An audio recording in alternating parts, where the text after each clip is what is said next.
Hello friends, it is your old pal JJ here with a very long overdue mail unboxing video. I'm always very late at doing these things and I apologize. You know, the mail just keeps piling up and up and up, and I keep thinking, well, I'll do it a little later, and then before I know it, my apartment is half filled with parcels and it becomes impossible to put off any longer. So, as my commitment to you, I am spending this wonderful Saturday night unboxing some mail in order to punish myself for putting it off for so long. So, without further ado, let's get cracking. Much like Christmas morning, my first instinct is to always go for the big ones.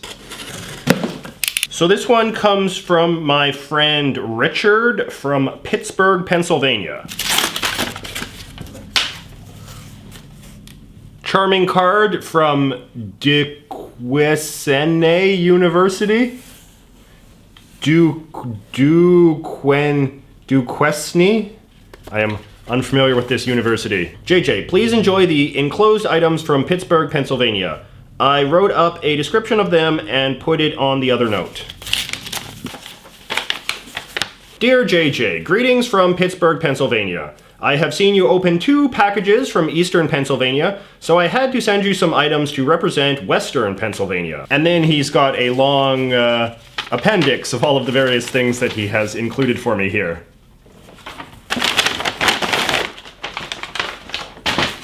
Okay, so we have a book, a guide to speaking Pittsburghese from Arn to Yins. The complete guide by the staff of the Heinz History Center. Richard tells me that this is a Pittsburgh history museum named after Senator John Heinz. He worked there in the early 2000s giving tours to the general public. So about this, he says, like other cities, Pittsburgh has its own dialect and vocabulary. Some things in this book are commonly used, some may not be. Some may be rather exclusive to Pittsburgh, while others may not be. There are YouTube videos that highlight the Pittsburgh accent, although I think many are exaggerated for effect. No, yins ain't riding in the buggies. Last time it was like yins were the Jamaican bobsled team, going up and down the aisles.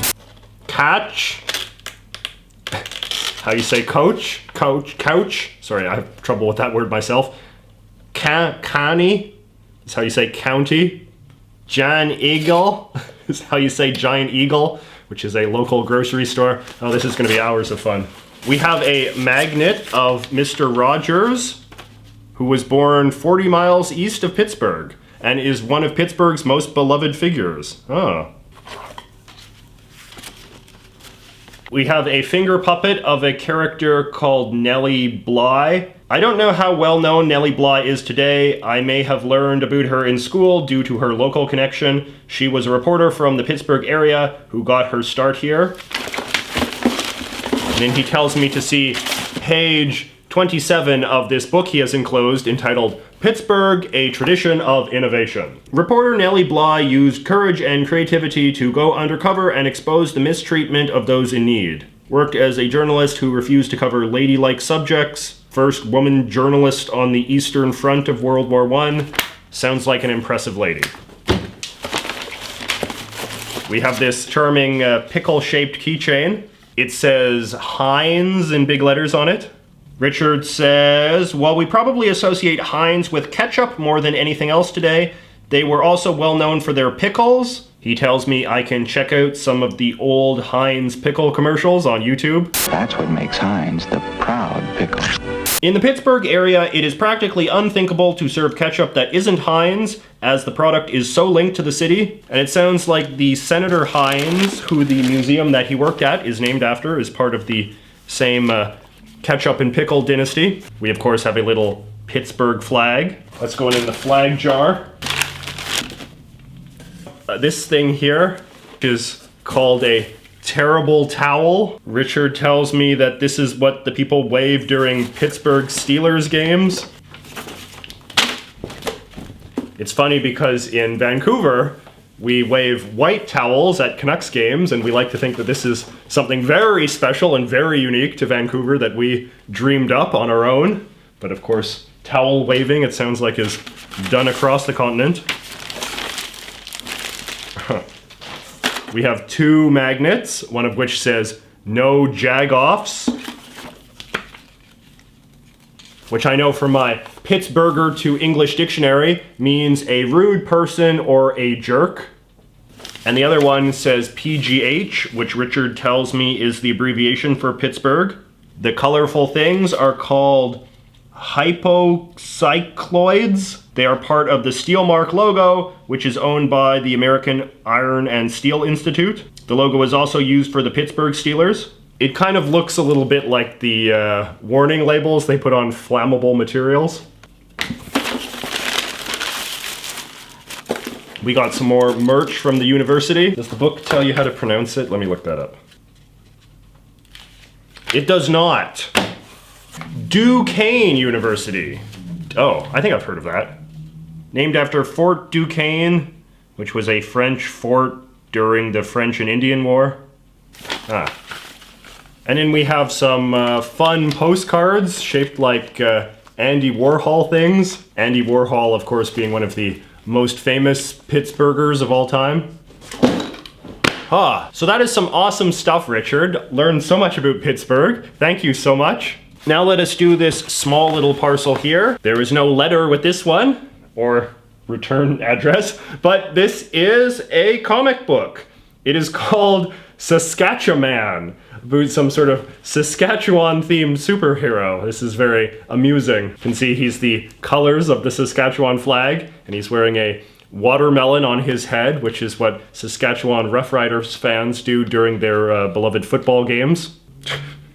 Okay, so it is a comic book about a guy called Saskatchewan, who is just this kind of lame Saskatchewaner, but he cheers on the Saskatchewan Roughriders during games and makes them win, and everybody loves him. He is truly a Saskatchewan hero. Beautiful. Thank you so much for sending me this, whoever sent it to me. Maybe the artist did? I apologize. I'm sure that if I go through my emails, I can figure out who was behind this. It's very well drawn, actually. Very charming. Thank you. Here is a little envelope that has some nice JFK stamps on it. That's very cool. This is from my friend Colton from Fort Collins, Colorado. He's drawn me a nice little picture of George Washington, if you can see this. And Colton has sent me this special $2 bill with Thomas Jefferson and a red stamp on it, which is interesting.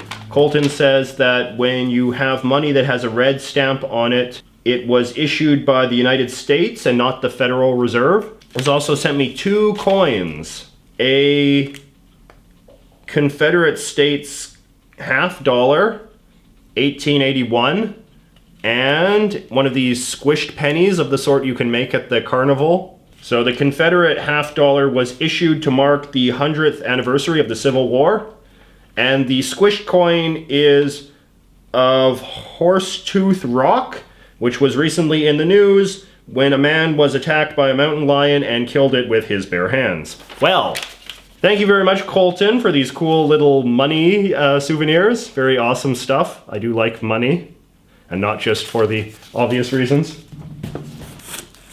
This box comes from my friend Ron from Napa, California. Hello, JJ. Having watched your videos for some time now, I have come to appreciate your eclectic style and taste. So I have taken upon myself to add some things to your collection. All right. Okay. We have a can of what is labeled as Irish Dirt. After viewing your visit to Ireland, along with your pride in being Irish, don't know about that, I was sure you returned with many souvenirs of your visit.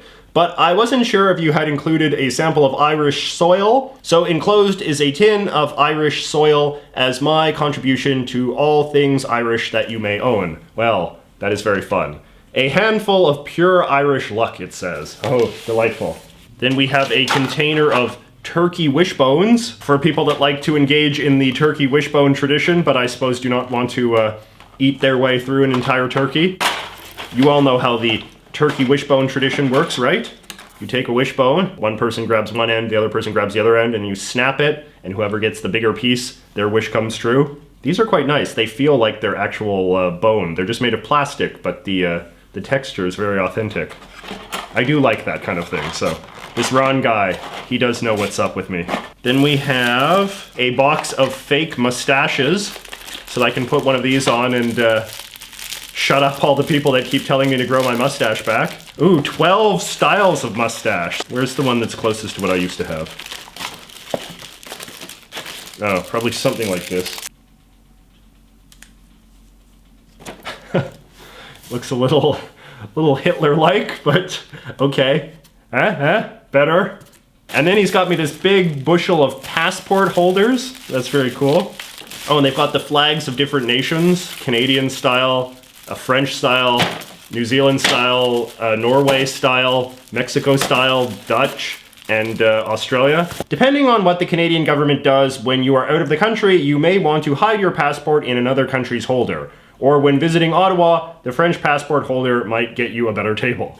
And then we have a tin of what is labeled as Vitality Air. Pure premium oxygen, manufactured in Edmonton. This is an actual thing, this isn't just a gag. Upwards of 200 shots it claims to contain. Proudly Canadian. Ingredients, 95% oxygen. This product is designed for enhancement and recreational use only. In no way is this product meant for curing, treating, or preventing any disease or disorders. It's sealed up. I don't want to open it. This is the kind of thing you need to save for a special occasion. And lastly, he has sent me a yodeling pickle. All right, are we ready for this?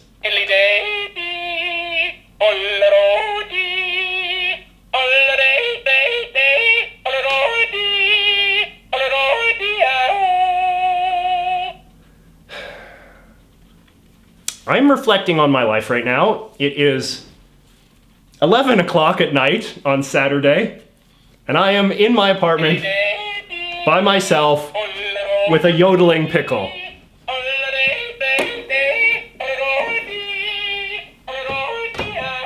Thank you very much, Ron. That was a pretty cool and eclectic bunch of stuff. I think you did capture me pretty well.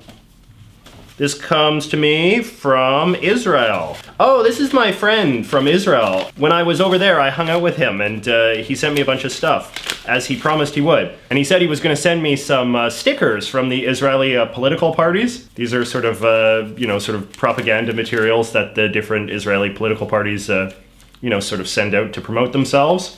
So this one here is from, I believe it's called the United Torah Party, which is sort of the party for the ultra-Orthodox Jewish folks.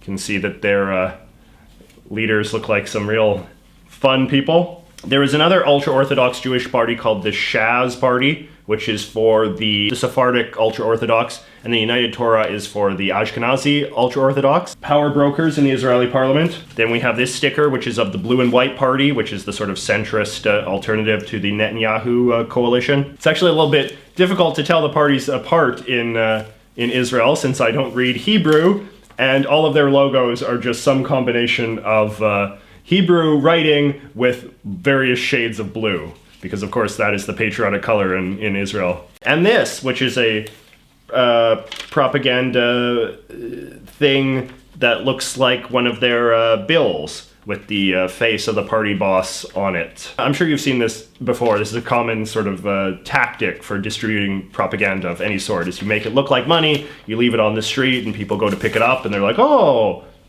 better vote for this guy, he fooled me, and so too will he fool the nation with his wise policies. So that's very awesome, thank you so much.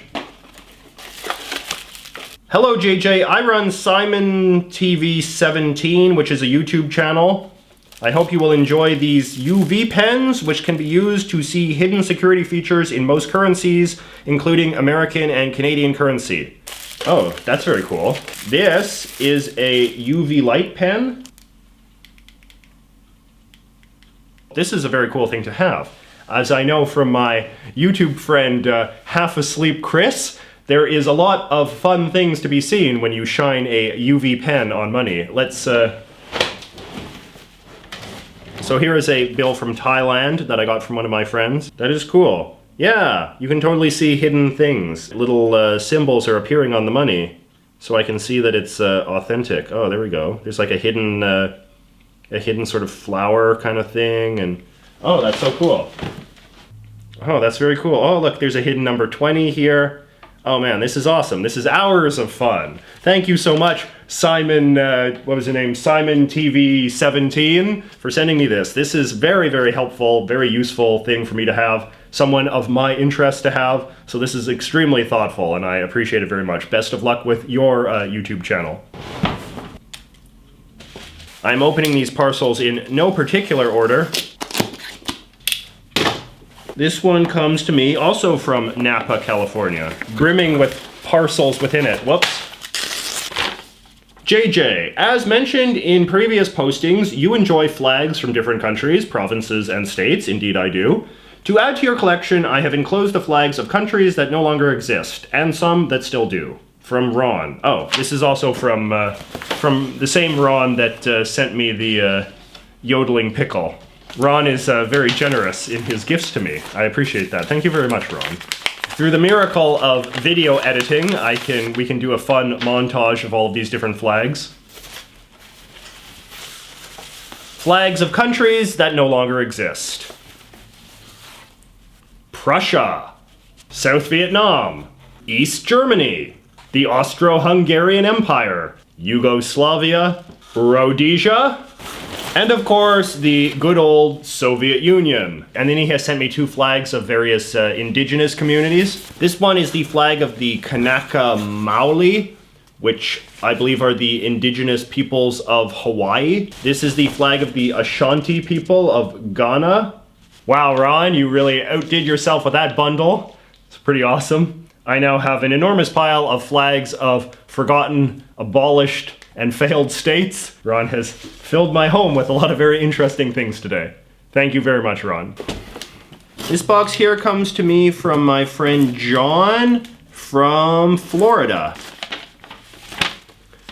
JJ, I've been a fan of your writing and videos for a while. I have several friends from Vancouver and visit the area often. Your videos in Canada Guide have helped me understand and learn more about their country. Oh, thank you very much, John. After seeing your previous videos, I wanted to send you some stuff from my part of the world. I live in Miami, Florida, which is a very interesting mix of cultures from the north and south of the Americas. He has sent me some fun Florida postcards, an official map, and informational poster of the Everglades National Park, perhaps one of the most famous national parks in all of the United States. Even stamped by the official Everglades National Park people. December 16th, 2014. Okay. We've got a little plastic manatee. Manatees are well known and seen here in Florida, but not many other places in the US. They live in shallow waters, either fresh or salt water, only eat plants, and are very gentle, but they can be killed or injured by boats and have been endangered for a long time. Some fun Florida snacks. Plantain Chips. These are chips made of something called cassava. Oh, yuca chips from Costa Rica. Oh, well that clarifies it. And also some cookies from Venezuela and Barbados. Ooh, coconut cookies and chocolate cookies. Very cool. I want to try the yuca chips.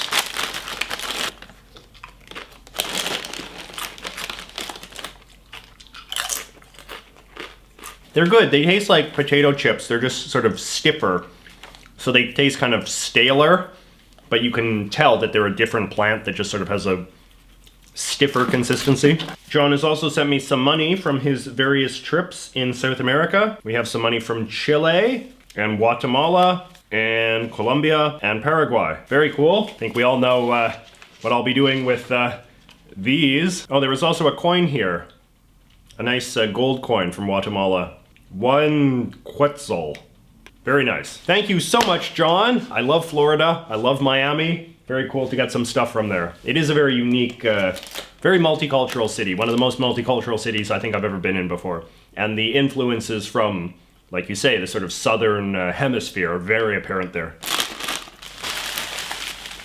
All right, this one here is from my friend Shane from Pennsylvania as well. I'm very popular with the Pennsylvanians. Hey JJ, how are you? I appreciate the hard work you put into your videos. You are putting out videos on topics others aren't covering. I hope you enjoy this shirt from my groovy, sexy Viking funk doom rock band. We incorporate Pennsylvania Dutch culture into our music. We also sing about Pennsylvania folk tales and myths. So the band is called Almost Honest. And we can see it's got some sort of demonic Viking character on it.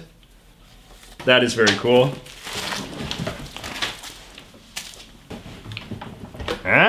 This is actually a very nice shirt. It's a nice design, nice, good quality silk screening. Thank you very much, Shane. I will wear it with pride and represent your esoteric regional punk band with dignity. Now here is a big parcel from a much more exotic part of the world. I'm not quite sure from where it's from, but it's covered with foreign writing. Looks to be from Asia somewhere. Ooh, this is fancy stuff. Let's see here. Hi JJ, I am I'm sorry, I cannot pronounce your name. Yi Chao Lu from China, a fan of yours. So the things my friend has sent me are very, very nice, high quality Chinese cultural objects. This is a very beautiful sort of old-fashioned style pencil bag. You can put the pens in here and then you roll it up. Very sort of beautiful design. They say it is a traditional Chinese painting. There's some tape that has a traditional Chinese painting design as well. And this is a very fancy looking box here. Ooh, this is very fancy. So this is a very beautiful pen, a very high quality sort of metal and wood pen. And my friend has actually got my name engraved on it. It says JJ McCullough. Very beautiful. Wow, that's very thoughtful. It's a very weighty, sort of nice quality pen. Very beautiful pen. Thank you very much. And then this, if you can believe it, is actually a USB drive, which is very cool. It has this lovely little sort of tassel on the end, and it is, this part is made of wood, it feels like, and then the USB drive is at the base here. My friend says, what is your friend name? Shut up, Siri. Not now. My name is also engraved on the wooden part as well, so this is very cool. My friend says it is called a kata.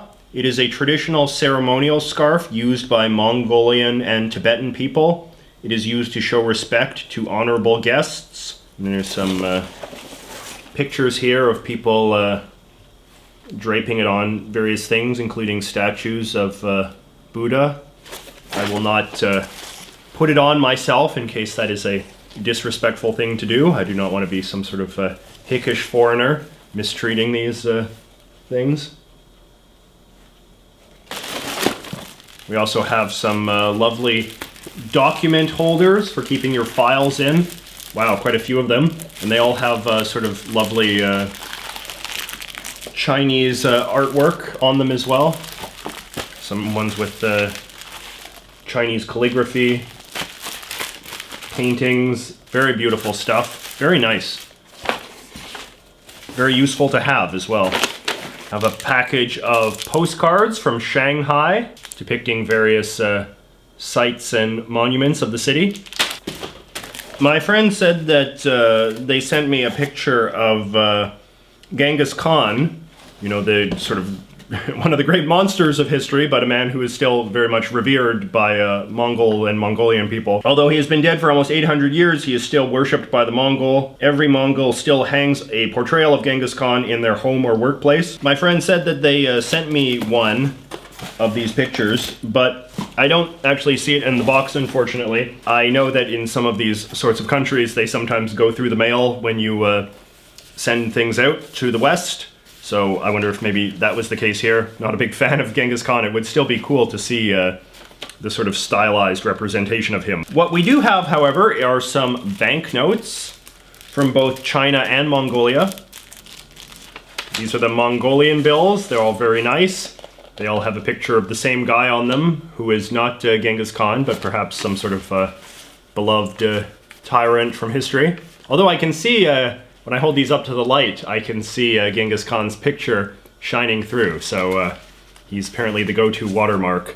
My friend says that he appears on some of the higher bills, but not able to send those to me. And then on the Chinese bills, we have a 5 bill with Mao on them, another one of the great monsters of history.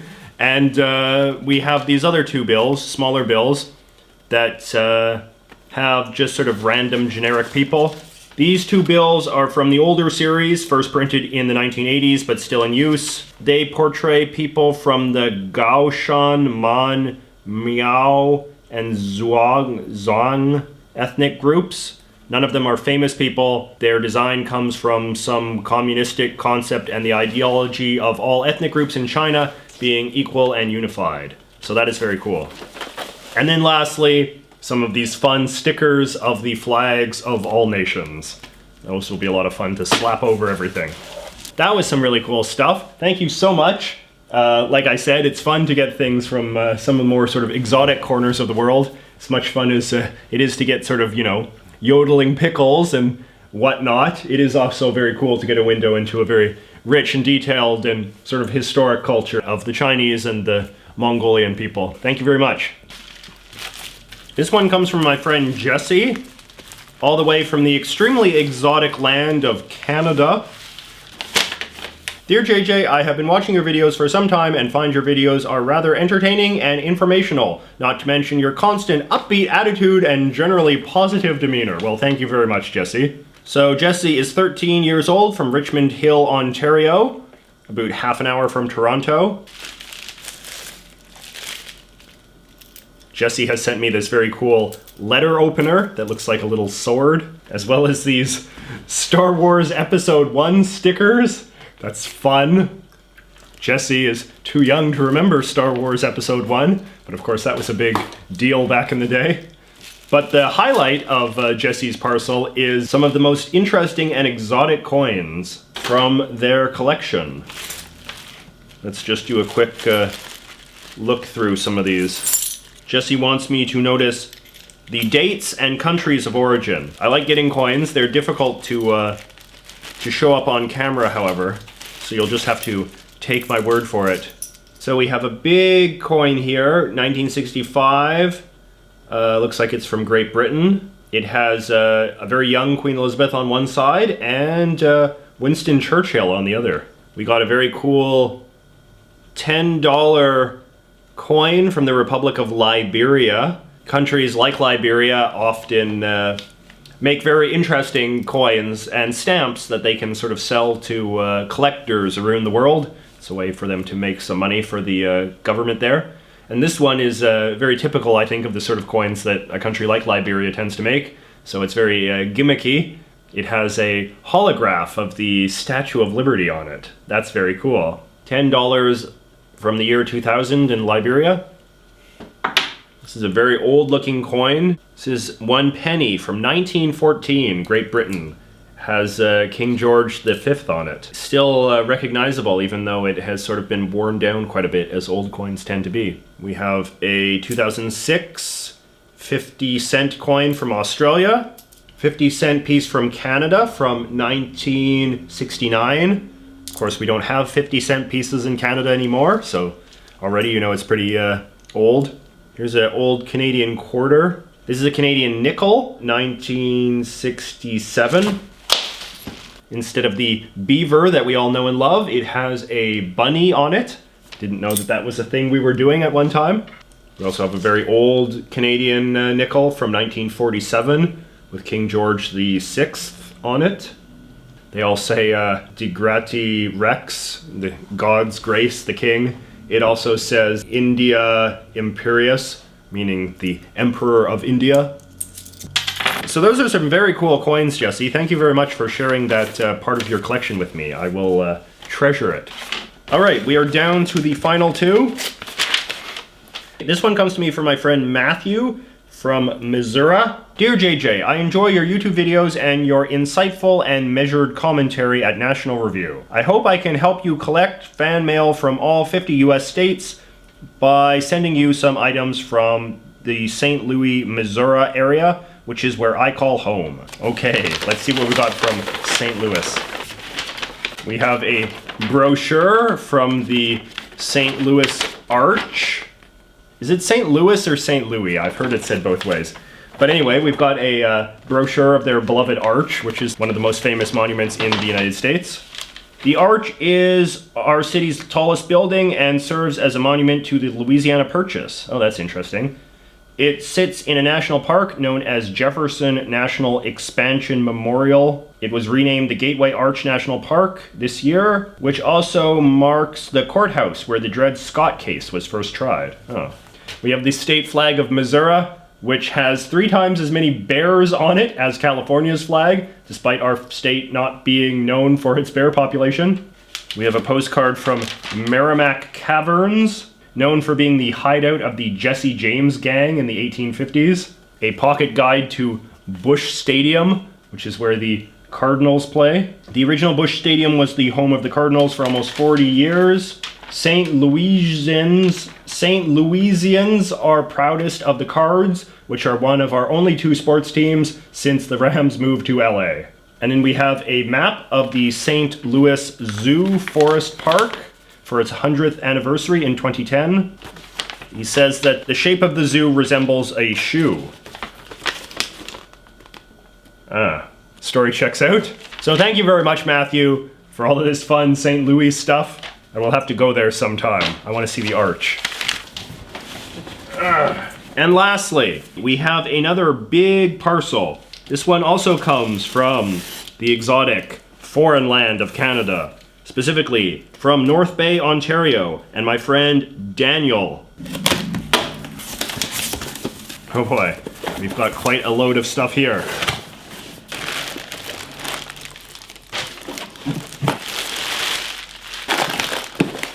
Yeah, all right, here we go.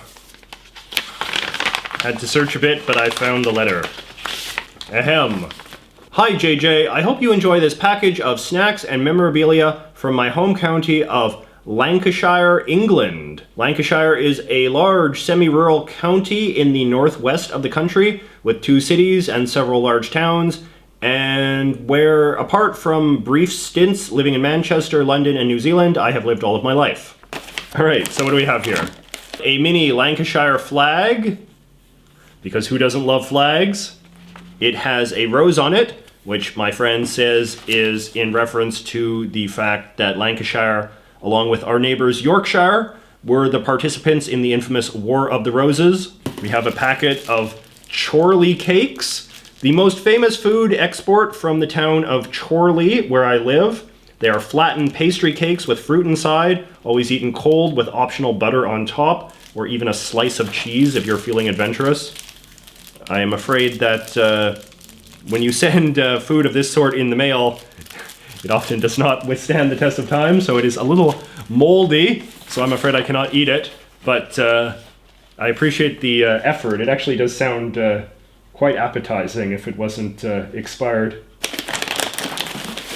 We have here a flat cap, an item of clothing synonymous with both older gentlemen and hipsters and very popular in the county. Well, I'm at least half of those things, or increasingly both. How's that looking? We have a book of boring postcards. This book very much lives up to its name and is boring, fascinating, and charming in equal measure, and features several Lancashire places. It is boring. They're sort of postcards of, looks like the sort of scenes from the 60s and 70s. And even though they are, you know, technically boring, they are also just very interesting photographs of, you know, shopping malls and sort of city blocks and just kind of a slice of life from that era. Well, this looks good. A packet of Raspberry Burst Chocamour chocolates. Chocamour is a small independent chocolatier based in the village of Mordilsey in Lancashire, and I think their products taste amazing, and I hope you do too. Well, chocolate and raspberry are 2 of my most favorite flavors of anything. We have a package of Lancashire Tea. Although less well known than its rival Yorkshire Tea, it is still of better quality for no other reason than Yorkshire is a truly terrible place. Just kidding. Rivalry. Beer mats. I know you do not drink alcohol, so instead of sending actual beer, I have sent a couple of beer mats from a local brewery called Black Edge Brewery. They make amazing beer and have an awesome tap room. We have some nice postcards from a place called Astley Hall. Astley Hall is a famous local landmark which was built in the 17th century and has a rich history, including once supposedly being the overnight accommodations for infamous British politician Oliver Cromwell. We also have a package of black pudding and English mustard flavored Lancashire crisps. Black pudding flavor is entirely artificial, so I'm given permission to eat these. They're really simulating the flavor of sausage made with pig's blood with pork fat or beef suet quite well. We also have some more stereotypical sea salt and vinegar crisps. Something called a Kendal mint cake. This is a peppermint flavored bar which is basically pure sugar and is very definitely an acquired taste. At one time it was popular with mountain climbers due to its high glucose content. So it comes in this nice little tin and it's basically literally just this like huge chunk of something resembling a sort of congealed sugar mass.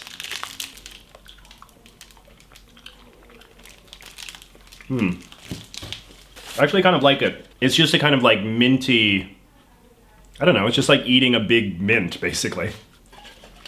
And then we have a package of what are described as premium English mints. Uncle Joe's mint balls. Our British friends really like their mints.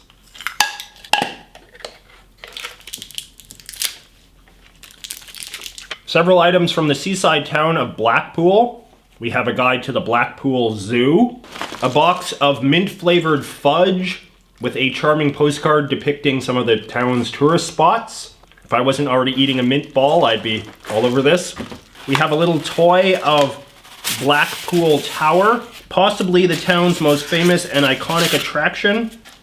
It stands 518 feet tall and was built in 1894. Though considered an engineering masterpiece when it was constructed, it is now dwarfed by more recent buildings and is only the 120th tallest freestanding structure in the world. A stick of Blackpool rock. Like the tower, rock is a Blackpool icon and is sold at every souvenir stand in town. It is a hard stick-shaped candy, typically flavored with peppermint or spearmint. So yet another minty delight. Goes really well with the mint I'm already sucking on. Thank you very much, folks, for sending me this wonderful parcel of delightful Britishisms. Once again, another great haul from all of my fabulous viewers. Thank you so much for continuing to send me so many awesome things. As I always say at the end of these videos, do not let my sort of rapid-fire unboxing suggest that I am not taking these things seriously. Off camera, I do actually go through them very sort of slowly and methodically. I read your letters in full, and I actually appreciate everything that you send me in the way that you intended it to be appreciated. I do love getting mail from you guys. I'm thinking that going forward, I might not do videos quite like this. As you've seen, it takes me a long time to do them. There tends to be great sort of periods in between unboxings. I think that I want to try to come up with some other sort of custom to engage with the mail in a way that's maybe a little bit more respectful. You know, maybe if this means posting them on Instagram or somewhere else online. So I'm still kind of working my mind through that, exactly how I want to do it. But I love getting your mail, and no matter what I end up doing in terms of unboxing, engaging with it, just always know that it means a lot to me personally, and I'm personally learning a lot from it, and I really love the sort of idea that we have, the JJ YouTube channel audience is so wonderfully diverse in all corners of the world, and it is united by people that have a lot of pride in where they're from. My viewers really seem like they're people that are very well informed about their own community. And you know, in this age of globalism and all the rest of it, I think there's something very, very honorable and very respectable about that. And that's the sort of thing that, if I can say, sort of warms my own heart when I'm going through the mail and reading your sort of very passionate and insightful letters explaining sort of the whimsy and, you know, sort of foibles of your hometown, your home community, your home state, your home country to a foreigner like me. So keep up the good work, guys.